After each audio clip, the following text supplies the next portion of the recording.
On today's episode of The Unseen World, we visit a historic hotel with a haunted history and one of America's most haunted bars, serving a burger so good, it's scary.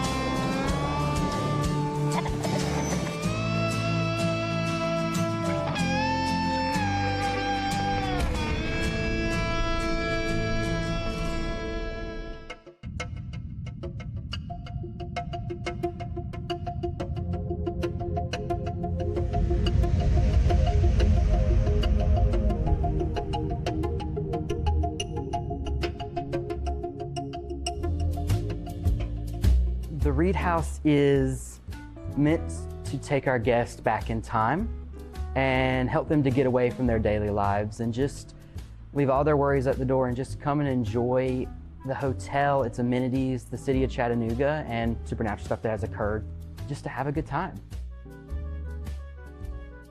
My name is Tyler Logue, and I get the honor to serve on staff here at the Reed House as their historian. The Reed House has 150 years of history.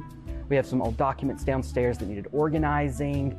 We needed people reaching out to the historic community, and so it just kind of necessitated that need for a historian or someone on staff who was really familiar with the history of the hotel. Before the historic Reed House was built, another landmark hotel, known as the Crutchfield House, stood in its place. Built in 1847, the Crutchfield House was the political, social, and economic center of Chattanooga due to its extreme proximity to the railroad, allowing thousands to come and go with ease. This connection to the railroad would come in especially handy during the Civil War, as the Crutchfield House became host to both Confederate and Union soldiers alike. However, in 1867, a single gas lamp malfunction would burn the hotel to the ground.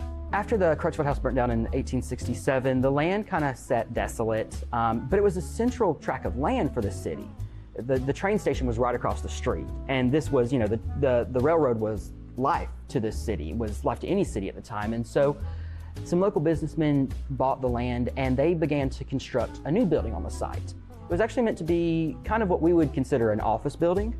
Shops on the bottom floor, offices above. But John and Caroline Reed from McMinnville, Tennessee, actually came down and they saw what was going on, and they talked to the businessmen. They're like, how about you rent this to us for 5 years, just as a lease? We'll just lease it. Let us use it as a hotel and we'll see what happens. And so the businessmen thought this was agreeable, and so that's what they did. And so the Reed House was actually, the building was never meant to be a hotel. So you had a lot of inner rooms when it became a hotel that had no ventilation, no windows. And so the fact that the Reed House became to be established as a great hotel in Chattanooga is very amazing, because it wasn't suited to be a hotel. But John and Caroline Reed, with their hospitality, their love for people, John's ability to tell a story to anybody, Miss Caroline's ability to take charge and to really make every guest feel like they were part of her family, that's what established the Reed House. And it's something that we want to hold to today, is that when you come in, you're a part of the Reed House family, and that's very important to us. And so their hospitality just made this building into a home. It was just meant to be a hotel, but it became a home for people as they would visit the city. And so that's kind of how the Reed House really started. And like I said, it wasn't meant to be on this site. It wasn't meant to be a hotel, but it was established as one. The Unseen World. We'll be right back. Now, back to the Unseen World. Throughout its history, the Reed House has played host to both prestigious guests like Winston Churchill, who stayed in the Mary Gardens suite on the 8th floor, and more notorious guests like infamous mob boss Al Capone, who was placed in room 311 during his federal trial for tax evasion. But perhaps this historic hotel's most notable guest, Annalisa Netherly, may never have left at all. This is one of the earliest recorded events of what happening in 311. A man came down from 311 in the middle of the night and went up to the head clerk at the front desk, and he looked at him. He was distraught. He was just like, he was so scared, and he like, I want you to find me another room. He's like, well, what's wrong? He goes, I am not staying in that room. Something is in that room. There's something wrong. I will not go back in that room. And the man said, well, I can put you on another floor. He goes, no, I don't want another hotel room in this building. I want another hotel. So he called down the street, and the man fled in the middle of the night with just barely getting his bags and went to another hotel altogether. Come to find out, the man had been awakened by strange smells like cigar smoke, and it was just, he was creeped out. He felt like he was hearing things, and he fled.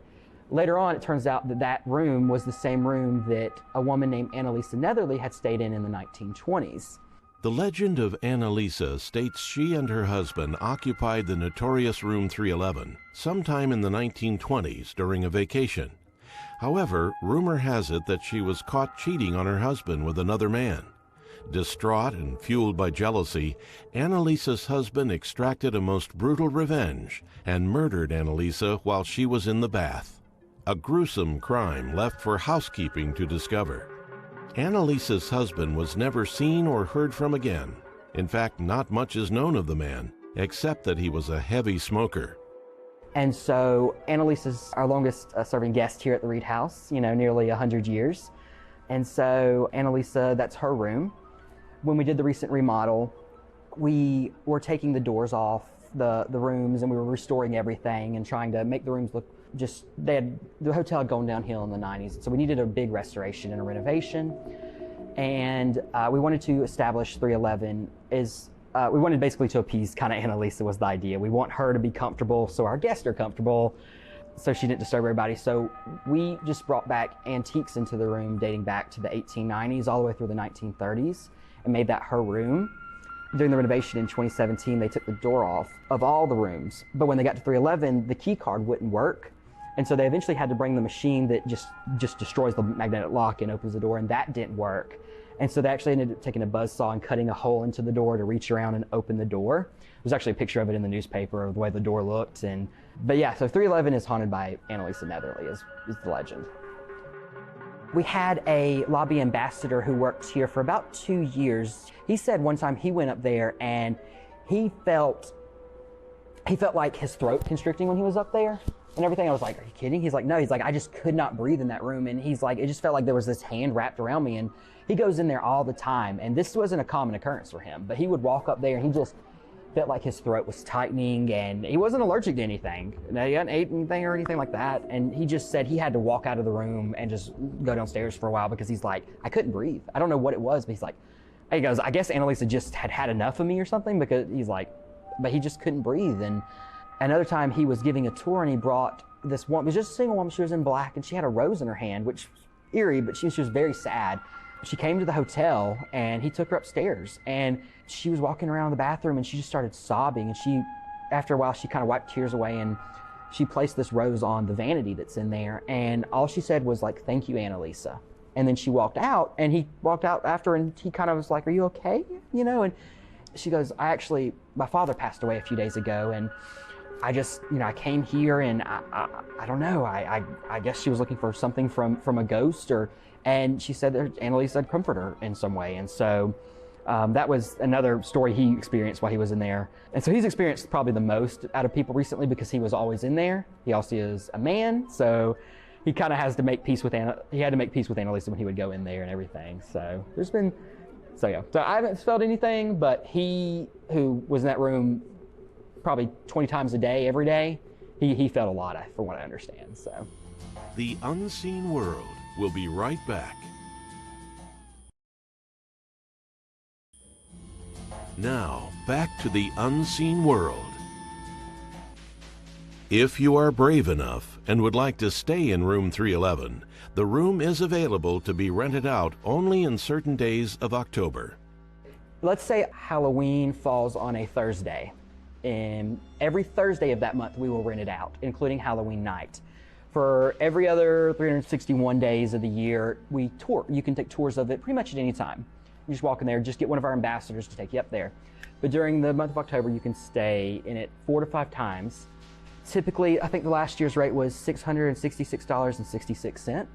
So if you're brave enough or you want to see if there's any supernatural happenings in the room and you want to pay the money, then you would just contact our reservation hotline and they'll set you up. But you can only do it in the month of October, and I think it books pretty fast. So if you want to do it, I would get on it pretty fast. I would get on it now. Not everyone is brave enough to make it through the night. Guests have described paranormal activity in the room. There was one, I think it was this past year for sure, that a man and his wife stayed here and he just did not enjoy himself. Something was going on with him. He did not want to be here, and so they booked it, stayed here, and that he could not sleep. He hated it, and so they left. They left in the middle of the night. Maybe one other couple where I think this time it was the wife. She said she just felt eerie here and she just did not like that room. She said she thought she was going to like it and just didn't. Yeah, so one or two couples have booked it and just gone. I would just say the Reed House has 150 years of history, and it's never closed its doors since January 1st of 1872. Throughout renovations, fires, floods, epidemics, and pandemics, we don't close our doors. That's a John and Caroline Reed did not. Their son Samuel Reed, who ran the hotel for 63 years after their deaths, he did not. And so it's a symbol of Chattanooga's fortitude and also of its community. And so we just want people to come and enjoy it and check it out. If you'd like to visit the Chattanooga Reed House, go to thereedhousehotel.com to plan your trip and book a room. While the infamous Room 311 is available to guests, it's only open a limited time throughout the year and at special pricing, so you may have to join a wait list. However, for a free tour of the room, just ask the front desk and the hotel is happy to oblige. The Unseen World will be right back. Now, back to the Unseen World.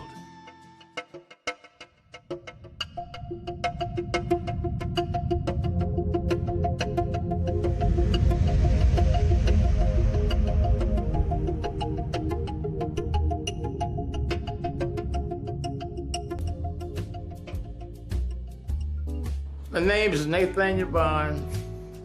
We are at Earnestine Hazel, downtown South Main, Memphis, Tennessee. Well, it was a busy place back in the 60s and the 70s and the 80s. It was real busy here. Place where you could go and have some fun. You know, whatever you wanted, back in you could get it at Earnestine Hazel. The building where Earnestine and Hazel's resides was built in the early 19th century.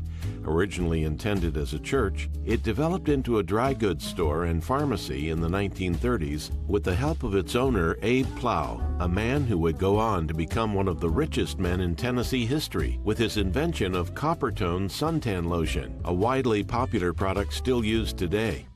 After striking gold with Coppertone, Abe generously gave the property to the two women who operated a small beauty salon above the store. Their names were Earnestine Mitchell and Hazel Jones. I'm Miss Earnestine and Hazel were relatives. Sunbeam Mitchell, that owned the Club Paradise on East Georgia, they got this place and they named it after the two ladies ran it, Earnestine Hazel. As savvy entrepreneurs, Earnestine and Hazel decided to turn the building into a shared workspace. The bottom floor would become a jazz lounge, while the upstairs would remain a salon. Meanwhile, Ernestine's husband, a street promoter named Sunbeam Mitchell, opened a popular nightclub nearby called Club Paradise, a legendary Memphis location that hosted musical greats like B.B. King, Tina Turner, Sam Cooke, Aretha Franklin, and more. With the booming success of the nightclub bringing thousands of new faces to the area, Earnestine and Hazel saw another potential moneymaker and turned the second-floor rooms into a brothel, where musicians who played at Club Paradise could take a short walk over to Earnestine and Hazel's after their sets for an evening of food, drink, and women for hire. And those good times rolled for 20 full years until Club Paradise was boarded up in the 1970s with the rest of downtown Memphis, leaving Earnestine and Hazel's to fend for itself. By the 1990s, the two women were getting older. The former luster of their jazz lounge and brothel was under scrutiny, and the building faced foreclosure. Luckily, around this time, a man named Russell George came along with ideas to breathe new life into this fading Memphis relic. For the last 30 years that I worked here, it's about. Once Russell was able to purchase the building, he kept the name Earnestine Hazel's, but made some major changes. Ending the brothel and turning the building into more of a historic dive bar, he tossed the old food menu out and focused in on serving one item only, an item that many consider to be one of the best burgers in Tennessee, the Soul Burger. It's a bun, burger, smothered onion, pickle. That's it. And you get the burger and a bag of chips with it. It got a lot of soul. The Soul Burger started with Russell George. He started the Soul Burger at Memphis on Madison. He used to have that bar on Madison. And he got out of that business and came down here and started this place and kept the Soul Burger going. Russell George. On Sunday, September 8, 2013, Russell George made his way to his office at around 3 a.m. and never came out. His body was discovered the next morning with a self-inflicted gunshot wound to the head. It was later revealed that Russell had been battling cancer in secret and decided to take his own life. He was a good guy, too. Yeah, man, he was a good guy. I started with him at Memphis on Madison, 1976. That was before you were born. I met him through making delivery at he had that bar over there.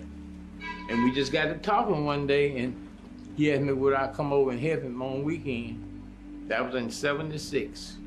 I started helping him. We went from there. I stayed over there with him 14 years part-time. Sold that bar and went out on parking hour. And I was out there with him for about 8, 9 years. Then he came and got this place. Tragically, Russell George wasn't the first person to die at Earnestine Hazel's. He was the 13th. With a lot lost to history and folklore, the identities of the 12 others who reportedly died there are still a mystery. Some say they were prostitutes. Some say they were Johns murdered for mistreating women. We may never truly know, but countless paranormal investigators have toured the building over the years and have all concluded one thing: Earnestine Hazel's is haunted. I've never seen anything here, but I heard all kind of sound. The piano used to be up against this wall. That piano used to be against this. See, they cut that wall out and just made it one room. It was another room here. I came in one day and opened the door. Piano was playing. But nobody here. I opened the door and came in and stopped. I didn't see nothing. I heard it. I didn't know whether to run or what to do, man. I just got the jibbies. Because it really got that guy away with me when that piano was playing. I was sitting there, just like I was sitting in the seat, and looked at me, 1,000 people came up them steps up that hall. I ran to the door, but nothing. And I was sitting here one day, and somebody tried to come in that door right there. That door right there, it used to open. Somebody tried to come in that door, and I went and looked, was nobody out there. There have been several other instances of supernatural activity at Earnestine Hazel's. For example, the busted jukebox by the door reportedly comes to life and plays songs at random, even though it hasn't functioned for decades. One employee even mentioned it suddenly playing James Brown's I Feel Good on the same day of his death. And if that's not enough, many people have even described seeing full-body apparitions dancing in the second-floor bar. Yeah, some of them said they came up here and over in that room, said ladies and things be over there dancing in that room. They saw people dancing. That's what they told me. I've never seen anything, but I got a lot of people come up here and say they can see them. Come up the steps, say they see. I can't see them. Some peoples can, some peoples can't. Earnestine Hazel's has been family-owned and in business for more than 20 years. In 2021, it fell under new ownership. Dirk Metzler, Tyson Bridge, and a few other investors bought the building and promised to keep Earnestine and Hazel's the same old dive bar that everyone has known and loved for decades. Don't forget where you came from. I want to take that with them. Remember to come back. And they do. If you would like to visit Earnestine and Hazel's, they are located at 531 South Main Street, Memphis, Tennessee. For hours, visit ErnestineandHazel.com or call 901-523-9754.